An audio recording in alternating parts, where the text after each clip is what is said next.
All right, Mark, there's a lot that's happening politically. If you look at the headlines today, it's all politics. We only have 28 days to the general election, August 9th. The headline, for example, in today's Standard, lofty promises, whose plan will unlock the trillions? And it goes ahead into even analyzing some of these promises that have been made, especially by the two leading candidates, Raila and Ruto.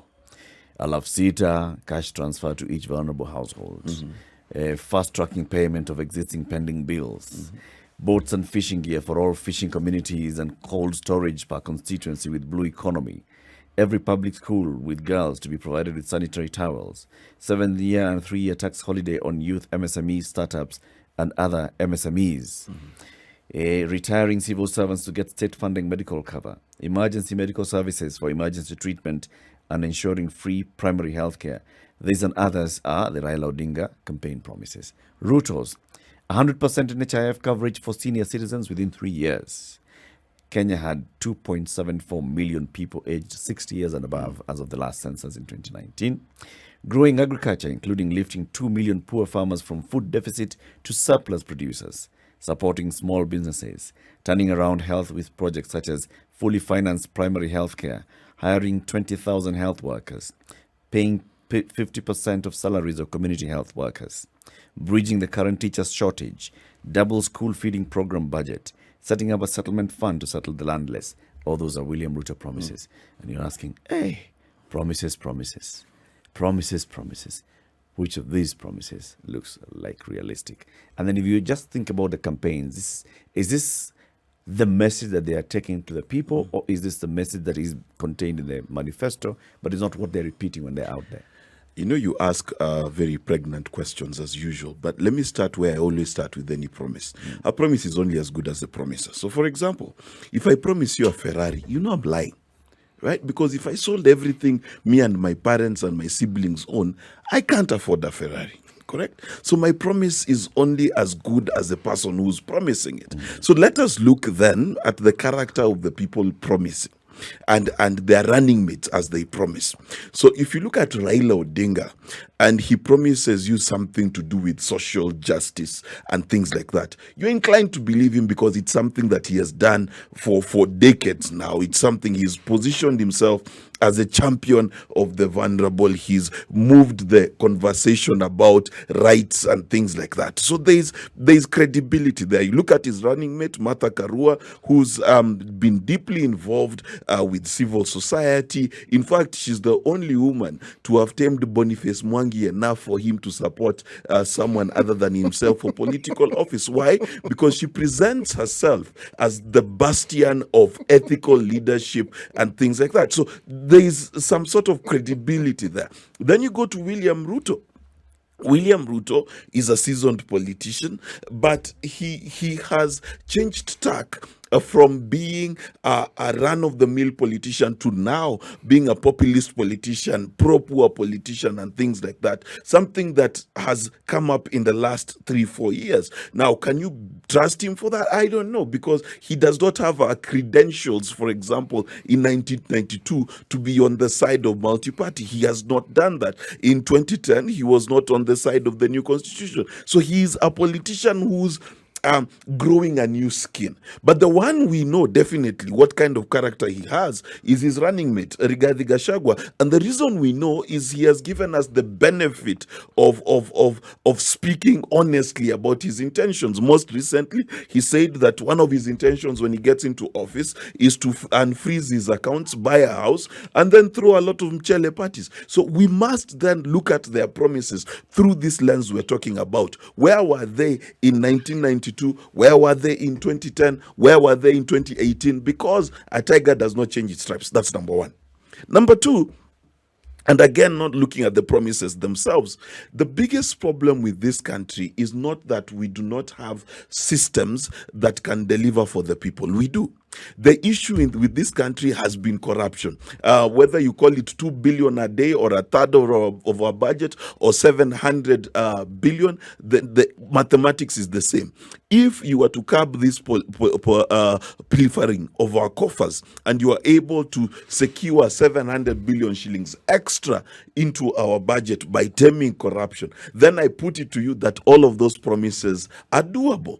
Because if you look at the 6,000, you're talking about 120 billion. If you talk about universal healthcare, you're talking about another 100 billion. So if we tame the monster of corruption, if we can stop pilferage, then we'll be headed somewhere. Now, you have to ask yourself, who will wake up in the morning to fight corruption? Will Martha Karua wake up to fight corruption, or will Rigathi Gachagua wake up to fight corruption? Those are the questions you've got to ask yourselves. And then thirdly, when you look at the manifestos, you've got to look at what are the productive elements of that manifesto. How much is being put into production, into improving the country and its ability to produce more money for the GDP? Because as it follows, the more GDP there is, the more you tax and the more things you're able to do. So you've got to look at, before you get to the expenditures and the promises people are getting, how many industries are you making?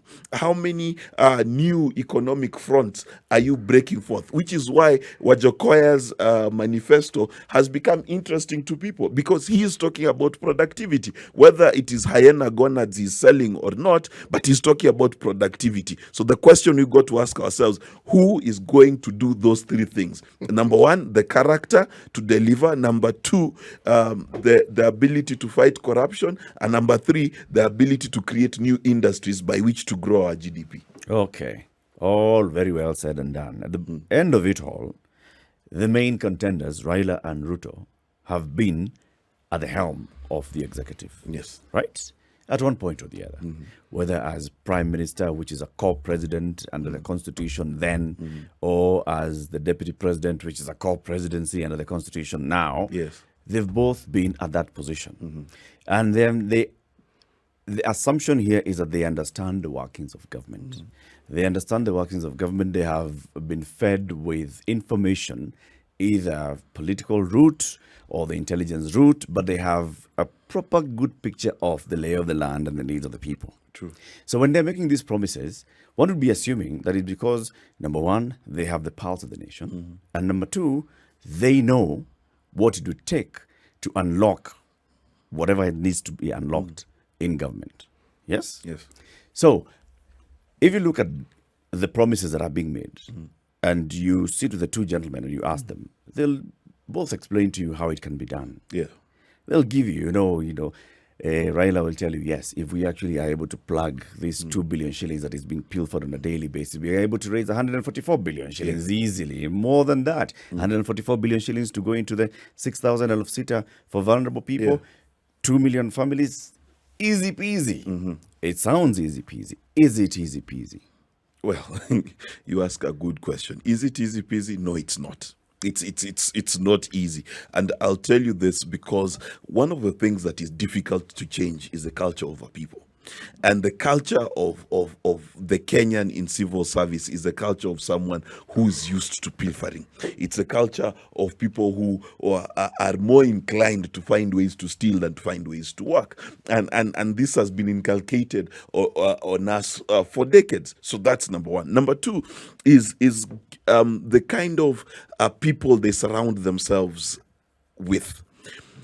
For you to run an office, if you became CEO of SpiceFM, you would have to have the right people in place. Now, the question is, who will be put where?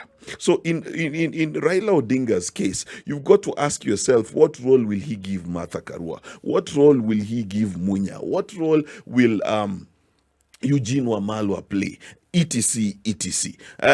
When you look at William Ruto, you've got to ask yourself, which role will Rigathi Gachagua play? Which role will Sudi play? And etc, etc. So Professor Kithure Kindiki. Yes, exactly. You've got to figure out that who are the linchpins of this movement, because a car is only as good as the tires, the oil, the petrol you put into it, and things like that. So you might have a nice engine in Kenya Kwanza or in Azimio la Umoja, but who are the linchpins in this thing? And that really matters, because at the end of the day, and if you look at and this, let's look at it historically. If you look at the co-presidency between Kibaki and Raila Odinga, and look at what they delivered, and for me, numbers don't lie.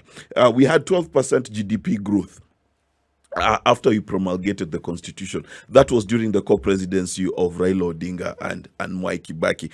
During that time also, the only big scandal of the Kibaki times was Anglo-leasing, which was before 2007. So we see a track record there. Now you've got the co-president. We had a 12% GDP growth. Yes. Just Which check. 2010 to 2011. Jumping from what to 12%? Let me just show you. Google is our friend. Go on as you Google. Yeah. So the thing is, so you've got nice GDP growth. You've got the building of the bypasses. You've got the Constitution 2010, and we did a lot of work during the Nusum Kate government. A lot of people don't like it, but the numbers speak for the Nusum Kate government rather than against. Then you've got Uhuru and Ruto Part 1. Uhuru and Ruto Part 1 is a mixed bag of things. We've got the SGR being delivered. You've got different roads being built. But you've got Hustler Jet. You've got tear gas kids. You've got all manner of different things that happened, including KEMSA 1, NYS 1, and things like that. Then you come to the second part of Uhuru and Ruto, where Ruto says he has no part in it, and he says the Big Four has failed. But we've got the expressway, we've got different things. So we've got a baseline by which to judge these politicians. So for me, how would I judge Raila Odinga? Kibaki too. How would I judge? There was no 12% economic growth. There was. No, there wasn't. Kenya's economy has not gone beyond 10%. Just wait. We're talking about the last 20 years of the Kibaki presidency. Just hold on. Highest has been 7.1. Yes. Hold on. Yes. After the 2007 post-election violence, that economic growth tanked and it slowed down.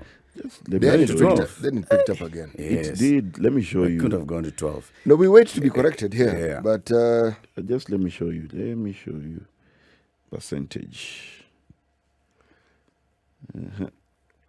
you know the thing about economic growth, from what I understand and from where I sit, I always hear of a downturn only when there's some catastrophic event that you cannot avoid mentioning and seeing.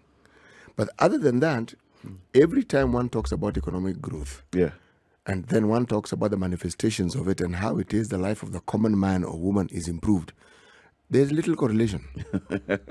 So then one has to ask the question, when you talk about economic growth, what is growing exactly? How do people feel it? Yes, exactly. How does it translate to the ordinary one? They feel it because the divide between those who have and those who don't just keeps increasing. That's how they feel it. Yeah. Yes. But in terms of an overall, for instance, if you tell me in the Kibaki era the middle class grew, I would say yes, there's evidence. And that is explained by the 7% growth. But if you tell me that it has grown up to 12%, then I've expected the middle class would have grown to be the largest grouping of people in this country, as opposed to the lower ranks, who are the largest group of people in this country. Then the 12% would have made sense. But that doesn't happen. But you see, here's the thing. Growing the GDP is like growing hair. You don't see it growing. And this is the biggest argument that people have had. But when it's growing, don't you see it? No. Okay, let me ask you. Haven't you seriously. Haven't you seen developmental changes in this country? I have. Okay, good. Have you seen new flats come up in Nairobi? I have. Have you seen new drainages coming up in Nairobi? I haven't. You've not seen? No. New drainage. New drainage. Where? It's been dug right outside my house in Karen, for example. You understand? So the point I'm making here, what's so funny? Okay. Or they should not put drainage in Karen. No. No, listen, here's my point, right? Okay. What's so funny? All right, no drainage. Carry on. No, Yes. no. Listen. The point is, when there is economic growth, you'll feel it. And yes, we cannot sit back and say, the economy hasn't grown. Definitely. It there has been- grown. there That's my point. There has been growth of the Yes. economy. Even the time when, Kibaki's economy was now properly peaking. I remember, and I keep reminding people here, the then opposition leader, Uhuru Kenyatta, Yes. holding a press conference and asking, this man is saying economy is growing. Do people have the money? Exactly. Where is the economy Exactly. growing? The translation of economic growth versus everyday's pocket may not necessarily be, that point of I didn't have, now I have Yeah. X. But over time, people will agree that yes, there's been changes. Yes, because of that's- infrastructure development. Yes, because of this and the other, because of job opportunities. And that's the Kibaki paradigm. You remember Yes. people almost voted out Mwai Kibaki in 2007. A majority of those who praise Kibaki today actually voted him out. Yes. So the thing is about economic growth, it is not something that you feel instantly that we've built an expressway and immediately in your bank account there's a boost of 5,000 shillings every month. That's not how it works. And it does not work like that anywhere in the world. And even in communist China, that's not how it worked. If you talk to people in communist China in the 70s, when it was building the infrastructure upon which it built its industrial revolution, they would tell you that they were suffering. They would tell you that there was still poverty in China. When China was growing at the rates it was growing, people were complaining. So let's be clear that you've got to look at economic growth with a less right now perspective and a more 5-10 years down the road. And that is why I don't even know why people bother saying, oh my goodness, what is Uhuru Kenyatta's legacy? Give it a few years and you will see it. The fruit of it is very obvious.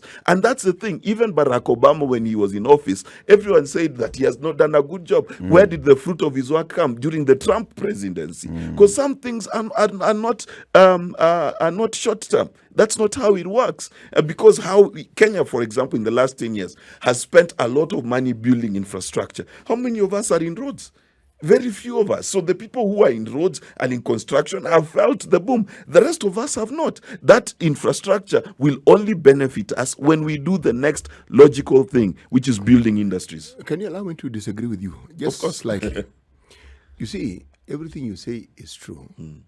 But economic growth has to influence the lives of the common citizenry in a way they can understand. And it isn't by a representative 5,000 shillings in your bank account. No. It is by a health service which works. Meaning, when you go to hospital, you can be taken care of. By a school system which actually works. You are guaranteed that your child in a public school will get a good education. These aren't things that we are inventing. We've had them before. And the very thing I'm saying is something that was a reality in this country for the longest time. You can't tell us that KRA is collecting 2 trillion shillings and that the money that we are generating is more, and yet the services for which this money is actually generated is diminishing. Now, that really is my argument. Okay, so on what basis do you conclude that NHIF, for example, is giving worse service than it was? It's not 10? giving worse service. Okay, how do you then conclude that our passport services are worse than they were 10 years ago? I am not saying they are worse. In which specific metrics are you saying that we are worse off than we were 10 years ago in terms of public service But I thought I delivery? just mentioned health and education. But I started with NHIF.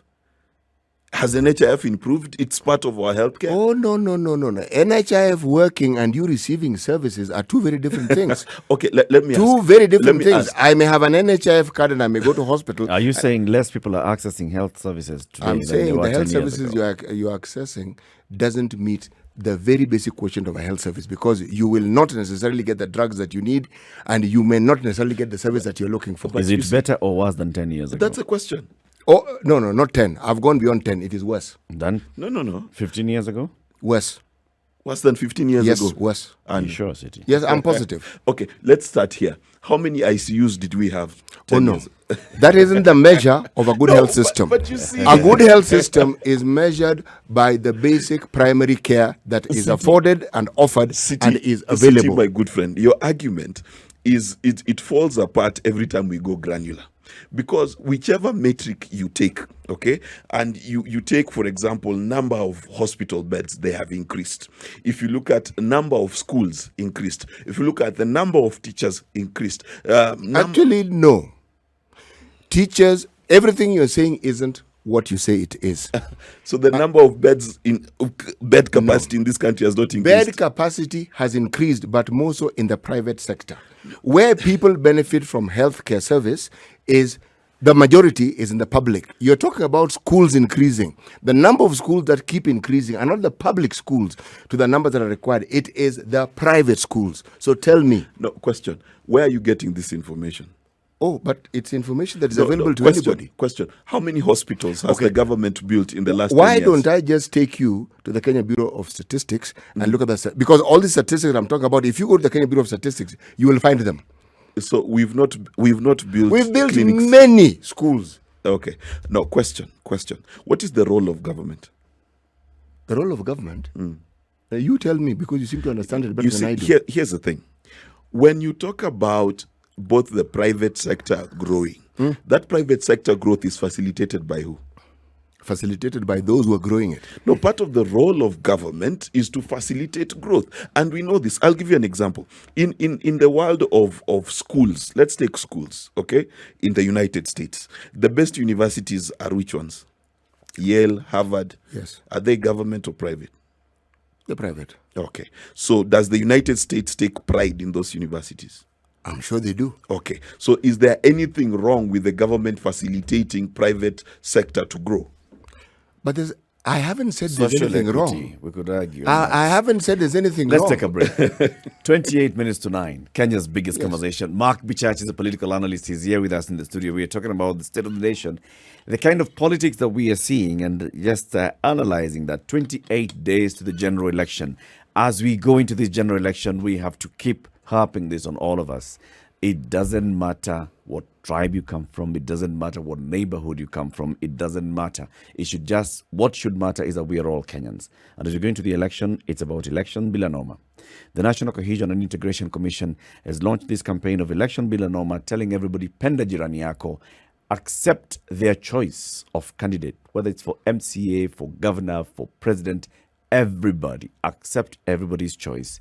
Let them go. Let them exercise their democratic right. Let them vote. Whoever is declared winner wins. Whoever is needs to contest, let them go and contest. But election bila noma, penda jirani, 23 to 9. Let's take this, not 23, 27 minutes to 9. This is the Situation Room, the only way to start your day. Conversation continues with political analyst Mark BICHACHI, CT Muga, and Eric Latif. Our colleague Nduoko is away today. You know, an economic discussion around how it is that one should actually judge or determine what we actually refer to as economic growth rate and how it is the effect should percolate and at what level you should consider it to actually represent growth. If you have a number of extremely rich people in the country, that wealth of theirs contributes to that pool that we refer to as GDP. And when you do the maths, it looks like it represents something good. But as Mark mentioned, when you get granular and ask, okay, what's our population? How many people do we have below this particular line that we refer to as the poverty line? Now, let's look at services being offered. It's the government's role to provide services, yes. Okay? Do we have services here? Do we have sewerage? Do we have schools? Do we have hospitals? You may build hospitals, but after a lull of God knows how many decades of not building, so yes, you have built them, but do they have what is necessary to provide the services for which they are intended? See, these are now the granular questions that we ask. So when you ask, have they built? Yes. Have they done this? The answer is, again, yes. Do you have an HIF services? Yes. Does it work? It most certainly does work. But when you get granular, how many people can actually afford to have an NHIF card? And how many of them, even when they can afford it, are they able to pay for it so that it is something they can actually use to seek health services? Now, CT, on that point, I'm willing to indulge you because you're making sense, and I'll tell you why you're making sense. Once we recognize that Kenya is on the right step, we are building the hospitals, we are doing the things, then we can have a debate, because we must understand we are a developing country. If you're developing a building, you must ask yourself, have you done the first floor? Have you done the second floor? Have you put in the plaster? Have you put in the windows? Now, the truth is, as a developing country, we have not. But this is the bigger question. And I'll tell you what the bigger question is. How does Kenya handle its poor? And I'll give you an interesting statistic. The Republic of Tanzania, the United Republic of Tanzania, has a third of the GDP of Kenya. Some argue half a third. It doesn't matter. So it's poorer than Kenya. But it has less poor people than Kenya has. Kenya has more poor people. And why does Kenya have more poor people? Because of our founding and what our thought process was at our founding. Number one, we became a purely capitalistic society, a man-eat-man society, purely. Number two, we had sessional paper 1968, I forget what it's called, number 7 or number whatever number it was. What did it The declare? one that said that development shall follow the railway. Session paper number 10. Yes.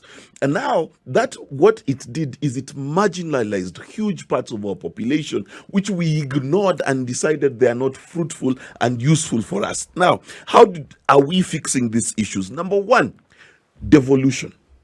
Devolution has brought a revolution around the country. If you go anywhere, even with the places where we've had corrupt governors who've done very little, you can see the impact of devolution in those areas. Number two, and this is one of the key issues, we have inculcated both in the constitution and in the workings of government for the last 20 years, certain things to help the poor. Number one is free primary education. That was among the first things that we did. Then there was maternal health care, free maternal health care. There's been expansion of hospitals. There's been giving sunscreen to people living with albinism. There has been the cash transfer to the elderly. There have been Ajira programs. There's a youth development fund. There's the women development fund. All of these things are aimed at addressing that very question, because one of the things that we must discover very quickly is to get into the first rank of economic development. People do need help. They do need a boost, which is why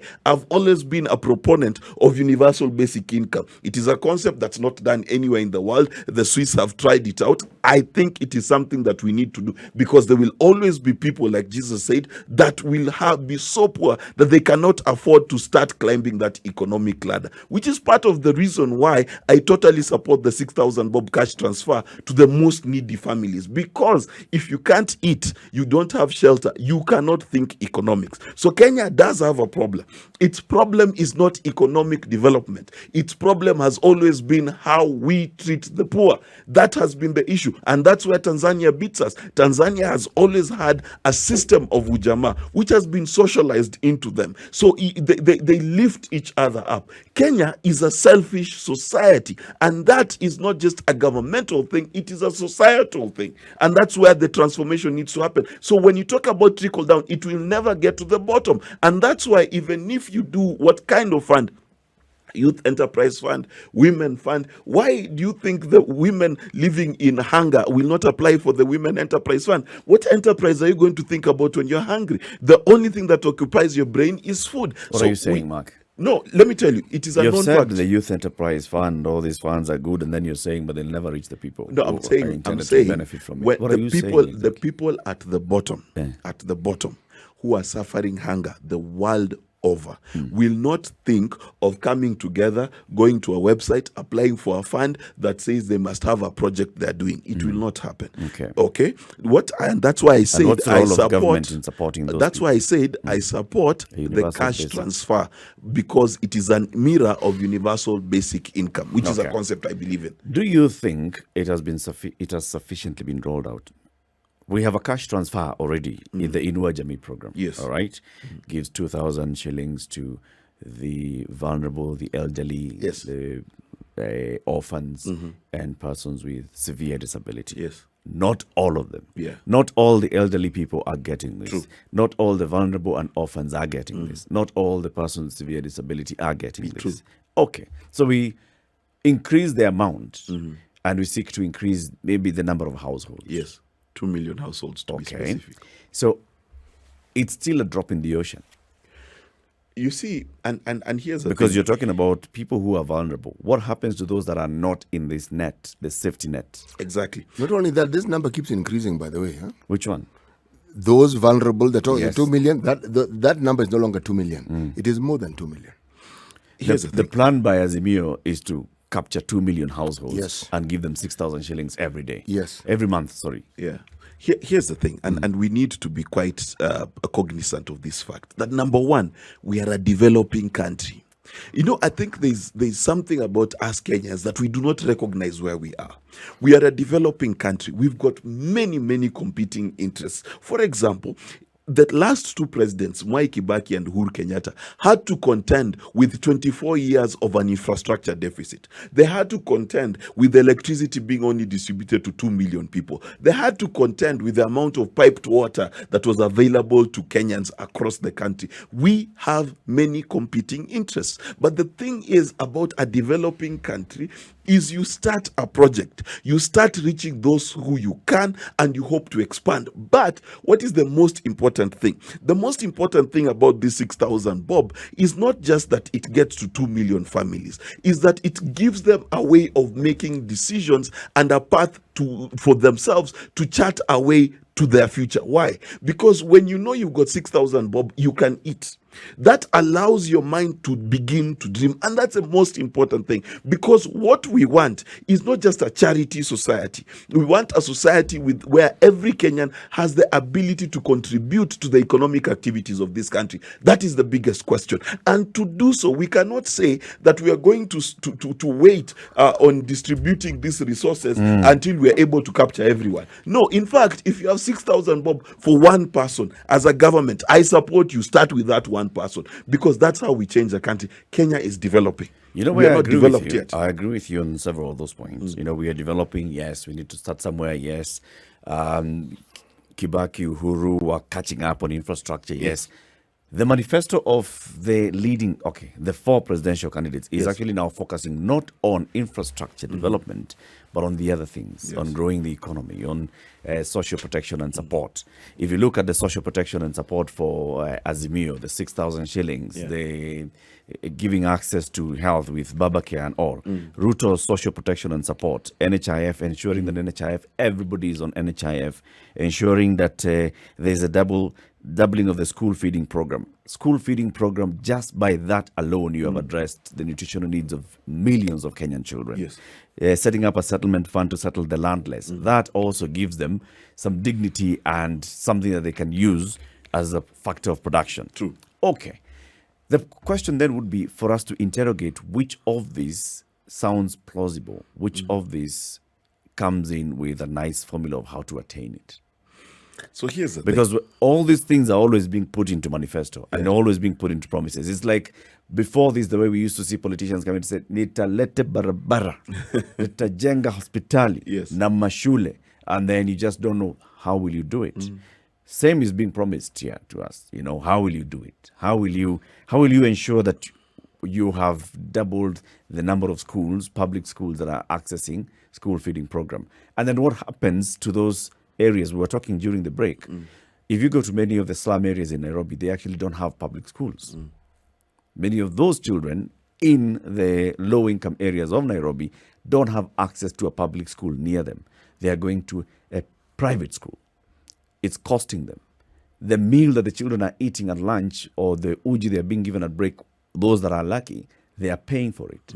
When the government is talking about, rolling out all this money for school feeding program, and then they don't factor in such, then they have missed the point. True. It's not all slums don't have public schools. Some have public schools. I will say this without fear of contradiction. All slums don't have sufficient public schools. No, the number of children in the sufficient slum is correct. areas, and then look at the capacity of the schools in the slum areas, they don't match. Sufficient, we agree. Where I'm saying is when we say there's none, then And there are some slum areas that don't have a public some, school. but not all, right? Yes. So the point is this, and this is the key question. The question we must ask ourselves before we delve into the manifestos is, what is the next logical consequence, the next logical step once you've built infrastructure? You must ask yourself, why is infrastructure built? The infrastructure is not just built to ease congestion in Nairobi. It is built to deliver a certain good to the public and also to the economy. That good is this: that easy transportation of goods and services across the country. That's what it's about. The SGR is about the inland containment depot. The SGR is about reaching Uganda, Congo, Rwanda with our goods. That's what it's about. Okay, the ports are about the transition of goods. The built airports is about commerce. So if you look at those manifestos, you've got to ask yourself, who is best taking advantage of the road network, of the rail network that is being done? And that has to be the manifesto that is talking about industrialization. The next logical step, and I've said this, and many people think it's an elitist view, and I do not care because it's still the truth. Let me tell you, the only way you get a country out of poverty, whether you want to copy Singapore, you want to copy South Korea, you want to copy China, the next logical step is to create jobs in manufacturing. So the manifesto that has a lot of manufacturing, that is the one that can deliver. Why? Because for you to be able to give this many public goods that you're talking about, that you want to build as many schools as possible, you need to build a GDP that can do that. How do you do that? Number one, high worth industries that employ a lot of people who in turn will pay taxes, and those taxes will be able to make those things happen. At the same time, those industries are the same ones which will give jobs to these underprivileged people we are talking about. So for me, the next step for this country is obvious. We've built roads, we've built railways. We need to build the industries that are the next innovation for the development of this country. There is no other way there any of manifesto looking at that it. is not talking about industrialization? No, industries at the capacity we need to, right? So, for example, Azimio la Umoja talks about one county, one product, one industry, right? Talks about the blue economy, etc, etc, etc. Now, the question is, who has, and that's why I began, and I don't want to give my biased opinion, because I do have a biased opinion. That's why I'm keeping it neutral. But we have to ask ourselves. This is what you call neutral. Now, I'm being as neutral as I can be. Okay. I am human. I would like to see you When I'm biased. Yes. Because all along I was saying, this is delightful bias propaganda, and I'm liking it because it makes for a good case. Yes. No, but my point is Yes. that at the end of the day, who do you trust to be able to deliver? Because if you look at the two manifestos, they do give very similar promises. The difference is, Mark, can we actually use the word trust alongside politicians? Are politicians by their very nature trustworthy. No, I don't think one should look for a trustworthy politician. No, but that's why I totally disagree. So what with should you. we look for, No, but What we should look for is a politician who is talking about setting systems that guarantee checks and balances. Our constitution provides for them. The goodness of a person to be relied on in a political system, we are setting ourselves up for failure. But can I tell you something, CT, and we should have learned this from Donald J. Trump. One of the countries with institutions and traditions and things like that is the United States of America. Yes. Donald Trump showed us that the man makes the office. What if there were no systems in the United States? Let me finish what I'm saying. Yes. I'm not disqualifying your point about systems. In fact, your statement agrees with me, because the question is, which of these politicians can you trust to put systems to safeguard the public trust? That one we agree. But at the end of the day, it still comes back to the person. And yes, it is true that politicians have varying degrees of trustworthiness. Now, the question is, if you are going to go to hell, and there's a tiny little devil with a tiny fork, or a big devil with a history of torturing human beings in Molo, which one will you choose? You know, I wouldn't actually frame my argument the way you framed yours. For this very simple reason. I have never been in a position of power where it can influence me adversely. But from what I observe, the checks and balances that founders of nations and founders of great nations have understood is how human nature responds to these. And that's why the so-called checks and balances, the writers of our Constitution understood this. Now, I would argue, which of these candidates do I hear talking about furthering good governance? Because that to me is the path that will take us where I want. So it doesn't matter who he is. It doesn't matter what sort of person he is. I have a basic guarantee. Good people turn into horrible people. Yep. But you see, here's the thing. Both of the people the two leading candidates, the two who have the highest chance to become the presidents of this country, have a history. And they have a history with how they've handled power. This is the truth. If let's start with running mates. Martha Karua has been a minister of justice and a minister of water. We know what she did in water. We know what she did in justice. We know what she did as MP in Kirinyaga. We know what was her track record even as MP. It's a matter of public record, right? We know Rigathi Gachagua was a special DO. We know what he did. We've seen testimonies of people. He has experience in public service. Exactly. Go on. He has worked in public service. He understands the government. Yes. He understands how government functions. He Exactly. Okay, go right? on. So Then the same way, we've got someone who's been a deputy president. We've got someone who's been a prime minister. So when you say that you don't know how power affects them, we know. Because we can see how they act. We know how Raila was as a PM. We know how Ruto has been as a DP. So we cannot say and ignore their history in the sense that they're promising they will have checks and balances. Both of them are promising checks and balances.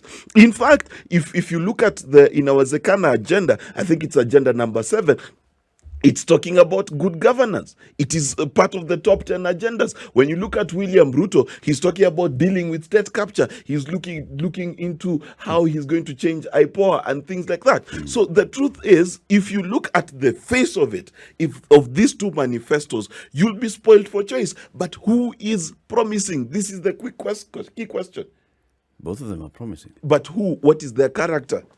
Character to do what? Character to deliver. What did Rigathi, you see, what did Rigathi do as DO? What did Martha do as MP? What did William Ruto do as MP, as deputy president? Then you know exactly what they're going to do. Okay. So where we are where we are because of the work that these 4 people, Yes. 3 gentlemen and 1 lady, have done Yes. in their tenure as government. Yes. Then maybe we should try somebody who's not been there. We should try Wajakoya the fifth. Tingisha mti. Or Maure Waihiga.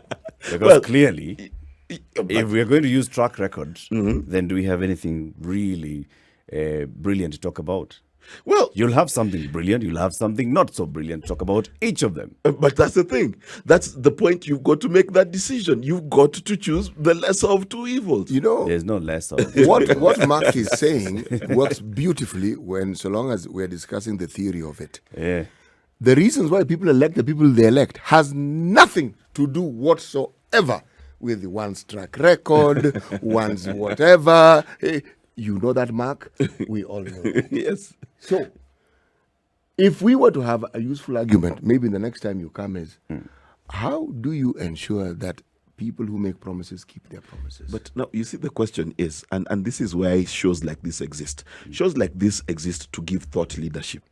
It is not, we do not, it's not a news program where we are reporting how voters vote. We are trying to influence how voters vote. We are trying to inform them that track records matter. Because when I'm coming to this show, at the back of my mind, I need to know how Latif asks questions. I need to know how City asks questions because it determines my disposition. So at the end of the day, our job is to do something called thought leadership. And that's what is missing in this country. It does not matter how populist people are. Come on, we live in a capital city where professors lined up to vote for Sonko. There are 4 devils.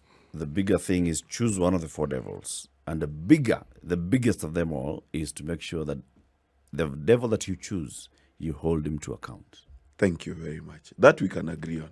Later, after the election, they've got to deliver on what they promised. If you look at, so William Ruto has promised this and the other, and based on that, you go and vote for him. Then you've also got to be ready to hold him to account to deliver what he promised. Same to Waihiga Mwaura, same to Gachagua. Yes, Mwaure Waihiga, rather. Same to Gachagua, same to Raila Odinga. Yeah. Mark, thank you. Thank you for joining us today. Thank you for having me. And Eid Mubarak. To you too, and to our Muslim friends out there.